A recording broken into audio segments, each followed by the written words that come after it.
a lot of times we're kind of compelled when something just makes sense to us. We have like that feeling of, oh, aha, this makes sense to me all of a sudden, and then you believe it as true. And he was saying, yeah, but that's not a choice.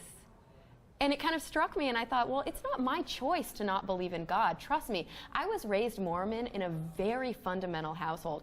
I damn sure wanted to believe in God. I wanted to please my parents. I worked really hard at trying to develop this belief system. I got baptized. I did all of the things that I was supposed to do. And in spite of that, I couldn't believe. I had every reason to stay a Christian. I left my faith because I started digging deeper from the perspective that truth withstands scrutiny. The Bible didn't withstand scrutiny, so I concluded that it must not be entirely true. I didn't choose to stop believing any more than you can choose to believe that your phone is a banana. You can lie, but you know better. For me, atheism was not a choice. I'm a skeptic, and my atheism is a direct result of my skepticism.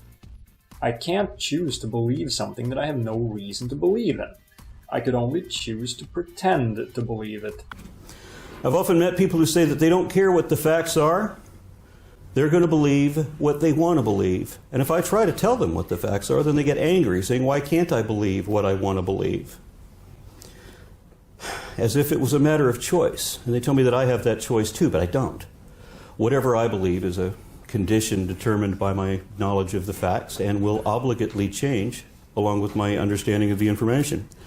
I have no choice in the matter, and if I did, I wouldn't believe as I do. What is the basic premise of Christianity? That you have to choose to believe in Jesus. How many of you have been admonished to choose to believe that Jesus rose from the dead? Can't do it. Can't do it. You don't choose your beliefs. Your beliefs are a function of whatever information is rattling around inside your skull, and you are powerless to do anything else. And if you don't believe me, try walking up to the roof of this building and walking up to the edge and trying to convince yourself by force of will that gravity doesn't work. There's not a single person in this room who can do that because your mind is already made up for you. Because free will does not grant us the power to choose what we are and are not convinced is true, only the power to choose our actions based on that information. Now, let's try an experiment. If I asked you to become convinced at this very moment, to genuinely begin believing that Santa Claus exists and visits every home in the world on Christmas Eve with a sled led by 8 flying reindeer, could you do it? No, of course not. Does this mean you have no free will? No, of course not. But you can't freely decide whether or not to be convinced that this proposition is true. That's not what the concept of free will is all about. I mean, if you're watching this video right now, I've already forced you to know certain things, to believe certain things.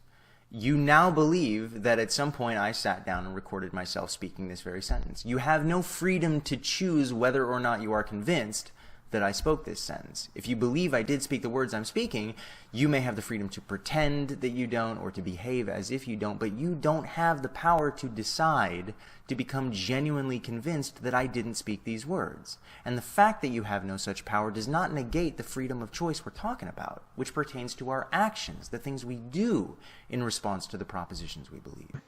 But belief is not a choice. It's a compulsion beyond the realm of choice, achieved through convincing arguments, evidence, and trust. I do not choose what I believe because I perceive it as the more attractive option. I'm compelled to believe what I think is true, whether I like it or not.